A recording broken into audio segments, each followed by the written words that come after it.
The first time viewers see real estate agent Chelsea Lazkani on screen in Selling Sunset, she is conducting a house viewing while wearing a crystal-embellished ruched mini dress by Balmain. She's teamed it with white sequinned Versace stilettos and Van Cleef & Arpels jewelry. You don't get that at Foxtons. But, then again, Foxtons isn't selling £30 million houses in Los Angeles. British-born Chelsea, 29, is the latest star to join the most popular reality show on Netflix about the Oppenheim Group in West Hollywood, where luxury houses are sold by agents who look like they've stepped off the pages of a Victoria's Secret catalog. With her endless legs and eye-catching figure, Chelsea is no different. Chatting to me from her home in Manhattan Beach, she tells me she is currently attempting to sell a house for £18 million and has two people who are very into. What's the commission on that, I wonder?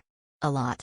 Many hundreds of thousands, she said. Anybody watching the show will know that the agency can earn up to £600,000 commission for a single high-value. The top realtors in LA, I'm telling you, are making $4 or $5 million. I'm not one of them though, she says. The seriously super rich are the fewest clients I have, but, of course, they're the ones who make good TV. I have many first-time home buyers or people looking for investment properties in the $1 to $3 million range. Either way, selling luxury homes in the Hollywood Hills is a long way from Barnet, North London, where Chelsea was born. The daughter of Nigerian immigrants, she recalls her parents struggling to provide for her, her older sister, and she reveals, "My dad came to the UK when he was 29 and I remember him saying he had £16. At the start of my life we lived in a council house on an estate called Grand Park. Although her father, Segun, was an architect,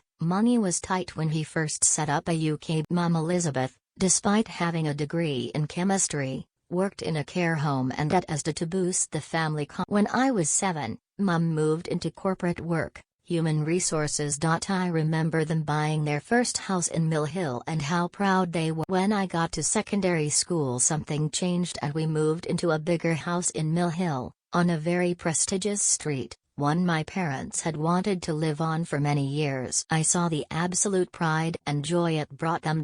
I know that they did everything they could to give their kids the best shot at life. Chelsea's parents instilled in her the importance of an education. So while other teenagers were going to nightclubs and bars, she had her head. My dad always emphasized the value of academia.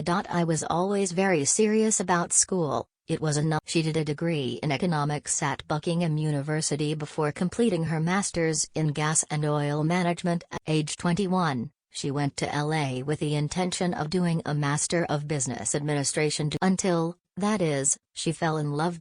She met her husband Jeff, vice president of a media agency, on her first ever. We spoke about 15 times before getting together. I don't want to waste my time and give my energy to somebody if I don't think it. I felt like I knew him before we even met and the connection was immediate.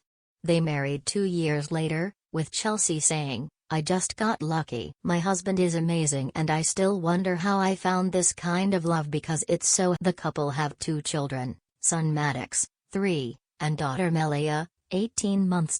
Visitors to Chelsea's Instagram page will see that the family seems to lead the sort of lavish lifestyle you might imagine one of her clients enjoying, one filled with private jets, ski trips and designer. But she insists it's not all A-list lifestyle. Instagram is interesting because you see one side of somebody's life, the best. Yes, my life is fabulous, it's absolutely fantastic. But it's not all vacations and fancy. That's when I take photos, when I look nice. 90% of the time my life doesn't look like that. Which is sweet of her to say, but even off-duty, slummy mummy she ain't.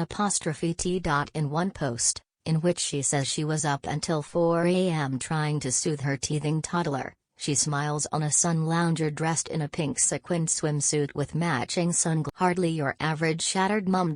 After having children, Chelsea didn't want to return to her job as a business strategist and it was Jeff who suggested she try real estate. She worked to get her license. All US agents have to study and pass exams, and, after 2 years at another company, made her way to the Oppenheim Group, run by twins Jason and Brett, and on to sell. Her debut on the show was an explosive one. She struck up an instant rapport with Christine Quinn, the show's most controversial star, a Barbie doll of a realtor with a disdain for colleagues and a healthy line in withering put-downs. As well as selling houses, the women featured seemed to be caught in a constant cycle of broken relationships and bitch. The more successful the show has become, the bigger the on-screen dramas, leading some to believe that the reality show is largely faked. Not so, says Chelsea, who insists, everyone you see selling houses is a license. I had to really prove I could do my job and that I didn't just want to get on TV. Every house you see is a genuine Jason wouldn't have it any other way. It's his reputation and livelihood on the line. The backstabbing,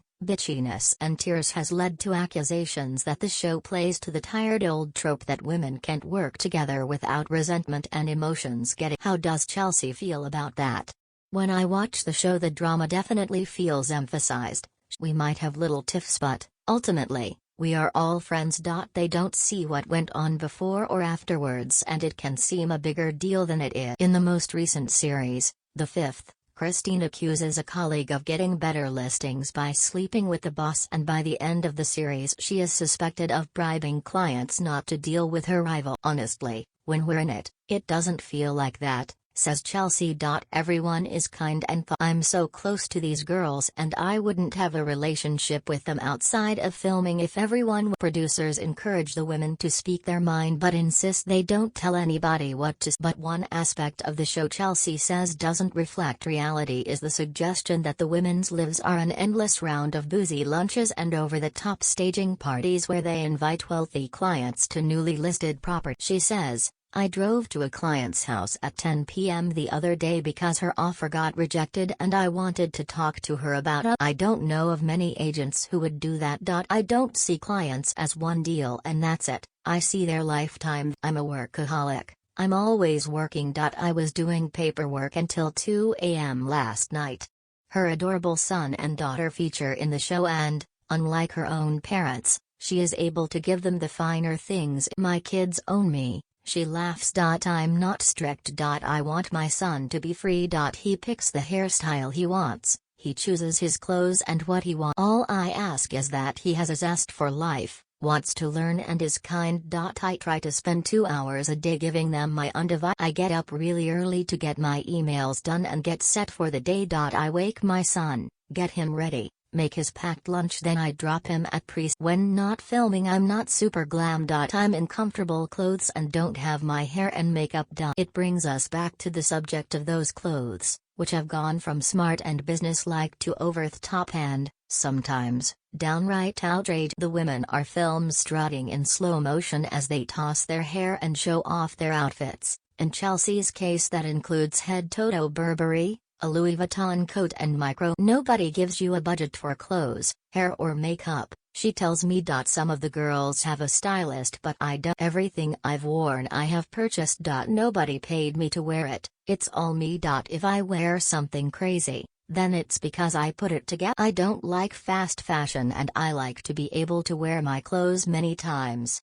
She adds, I really don't have an excessive number of bags and accessories, although it may look that way on the show, because I buy timeless, classic. Towering 5-inch platform heels have become Chelsea's trademark look, and a couple of times she's nearly come a cropper when she's done a Naomi and lost her footing. A part of her body that she loves to accentuate is her impressive cleavage in an endless display of daringly low-cut tops and dresses. Who is she dressing for, I ask herself, or clients who might be more likely to part with their cash if being persuaded by a beautiful woman in revealing clothes?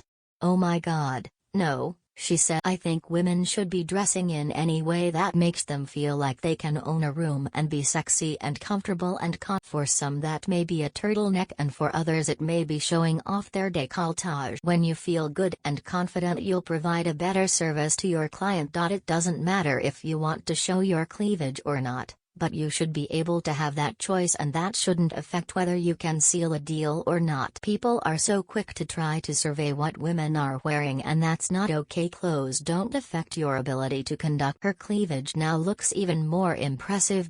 When filming was complete, Chelsea had uplift surgery, after breastfeeding she says, I didn't get bigger boobs. I breastfed my son for 2 years and your boobs are never the same after. On the show I would tape them up because a lot of the clothes that I love to wear didn't fit me I was just trying to lift them back to where they were. Botox faces and giant duck lips are regular sights on the show, but Chelsea has avoided any other cosmetic tweaks. So far I haven't touched my face, she says. I'm not saying I won't, I definitely will. I did try to get Botox but the doctor said I didn't have any wrinkles yet and I don't need preventative Botox and to go back in a year. Black women are few and far between in the luxury housing market and Chelsea is glad to be blazing a trail. I've had so many women tell me they're inspired by my confidence and they never thought they'd get into the industry but they're going to. I've had so many messages like that, it's humbling and that makes me happy. The more women who look like me, the more we'll all succeed together because it will start to become fun. Designer wardrobe, beach house, rich husband and Mercedes aside, is there anything Chelsea misses about home? Kebabs, going into M&S, walking to the shops and bumping into people you know on your local high street, she says, reeling off a list of things that sound lovely, but are highly unlikely to ever make it onto her Instagram.